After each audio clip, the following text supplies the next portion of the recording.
A interseção, diferente da união, a gente vai ter a seguinte leitura, ó. A interseção B é igual a todos os elementos x, tal que o x pertence a A e o x pertence a B. Perceba que ele vai pertencer a um e ao outro.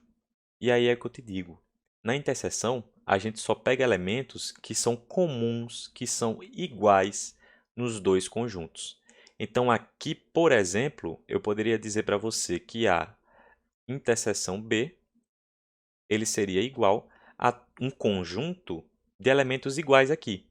Quando você olha para esse cara e olha para esse cara aqui, a gente percebe que o 2 e o 3, ó, eles são elementos comuns, são elementos iguais, pertencem ao A e ao B ao mesmo tempo. Então, interseção, anota isso, são os elementos que pertencem aos dois conjuntos ao mesmo tempo. E aí a gente poderia escrever aqui, ó, como sendo isso daqui, beleza?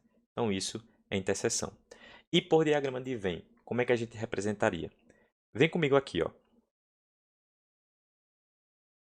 Quando a gente representa esses dois conjuntos por diagramas de Venn, a gente obtém esses dois desenhos aqui. E observem que aqui dentro eu tenho o 2 e o 3, e aqui dentro eu também tenho o 2 e o 3, que a gente já viu aqui em cima que seria a interseção.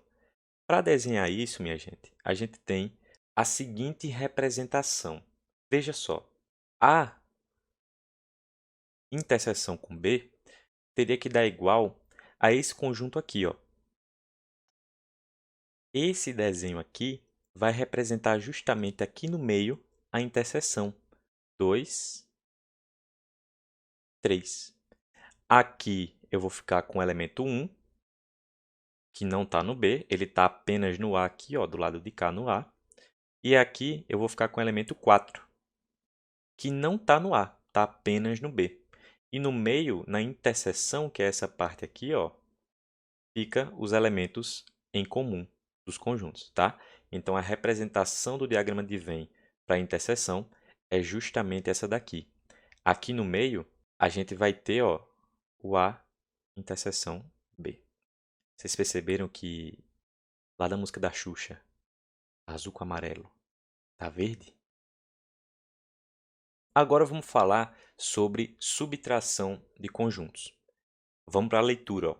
A menos B é igual a todo elemento x, tal que o x vai pertencer a A, e o x, aqui está a negação do pertencer, ó, é o símbolo com tracinho, o x não pertence ao B. Mais uma vez, A menos B, todos os elementos x, tal que x pertence a A e x não pertence ao B.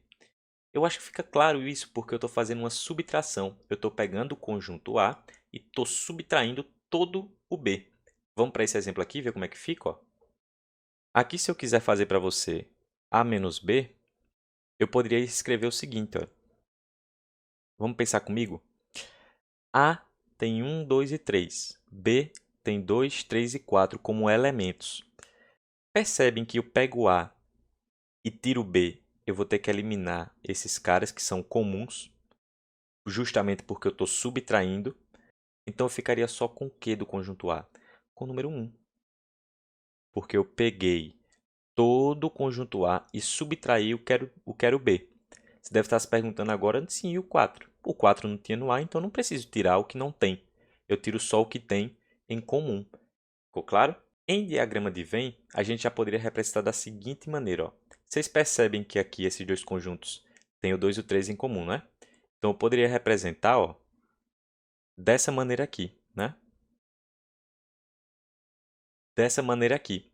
Um está só no A, o 4 está só no B, e aqui no meio está a interseção dos dois. Se eu pegar o conjunto A, que é todo esse tracejado aqui, ó. Se eu pegar o conjunto A, que é todo esse tracejado aqui, que eu estou até pintando de outra cor, o conjunto A é todo esse tracejado, e eu vou retirar o conjunto B, e aí eu vou riscar, ó, eu vou retirar o conjunto B, eu fico só com o elemento 1, que é justamente esse cara que está aqui em cima. Beleza? Então, acho que com o diagrama de Venn fica até mais claro, fica até mais visível o que a gente está fazendo. Ok? Vamos falar agora, minha gente, de complemento, já que a gente está falando de subtração. Vamos lá, ó. O complemento, como o próprio nome já diz, é o que complementa um certo conjunto, tá? Vamos tentar imaginar primeiro com diagramas, tá? Para ficar um pouco mais claro o que a gente está fazendo. Vamos ver esse exemplo aqui, ó, comigo na câmera. Se eu quisesse representar um conjunto B contido no conjunto A por diagramas, eu poderia fazer o seguinte, ó. Desenho aqui uma bola do conjunto A. Não sei quem são os elementos dele, não estou me importando com isso agora. E dentro dele, eu vou completar um conjunto B aqui dentro. Pronto. Então, o B está dentro do A, ele está contido, como o próprio sentido da palavra. Então, a gente vai definir o complementar de B com relação a A como sendo A menos o B. Aqui dentro do diagrama, seria o seguinte que eu vou pintar. Ó. Tudo isso que eu pintei seria o conjunto A menos esse conjunto B, como se fosse uma rosquinha, né? E aí a gente vai para o sentido da palavra de complemento. Porque, querendo ou não, a matemática está ligada com o idioma. Ela está ligada. Então, o que é complemento? É o que complementa, é o que completa, é o que está faltando ali para chegar ao completo, né? Então, se eu falo para você o complementar de B com relação ao conjunto A, em outras palavras, eu poderia dizer para você o seguinte: olha, quem é que está faltando em B para dar todo o conjunto A? Quem é que está faltando em B com relação ao conjunto A? É todo mundo que está aqui fora do B. Ou seja, é o conjunto A menos o B, porque o B, completar o B, meio que não faz sentido, já que o B já é o B. Entende? Então, o complementar de alguém é o que completa aquela coisa, eu vou te chamar de pessoa, é o que completa aquela pessoa para ela ser o inteiro. Aposto que você conhece alguém que falta alguma coisa para ela ser inteira, né? Mas a ideia principal, a definição é essa aqui. E a gente lê esse símbolo aqui maior, um C maior, né? Como sendo ó, o complementar de B com relação a A. E aí é o A menos o B. É todo mundo que está no A menos o B. É o que complementa o B ali, é o complementar de B com relação a A. Eu acho que ficou claro, não ficou? Vamos falar agora sobre subconjuntos, que é o último tópico para a gente poder ir para a aula de exercícios. Vamos lá? Bem, o que a gente pode falar sobre subconjuntos é justamente o que está escrito aqui na tela com essa letrinha que Deus me deu, né? Então vamos lá. Ó. Se um conjunto B está contido no conjunto A, então B é subconjunto de A, que é justamente o caso que a gente viu ali atrás no diagrama, né? Aqui a gente tem um conjunto A, aqui dentro a gente tem um conjunto B, e aí o sentido da palavra, o B está dentro, está contido no conjunto A. Certo? Ou seja, todos os elementos de B também pertencem ao conjunto A. Ok? E aí, a gente vem agora para o número de subconjuntos de um conjunto. E para isso, a gente tem essa fórmulazinha aqui, ó, de 2 elevado a n, onde n, como eu puxei a setinha aí, é o número de elementos daquele conjunto. Então, vamos voltar lá para o primeiro exemplo. Se a gente pegar o conjunto A, só o conjunto A aqui, ó, com esses 3 elementos, eu poderia dizer que o número de subconjuntos aqui seria 2 elevado a 3, que dá 8. E eu vou mostrar para vocês que subconjuntos são esses. Vamos lá? Seriam esses 8 aqui, ó.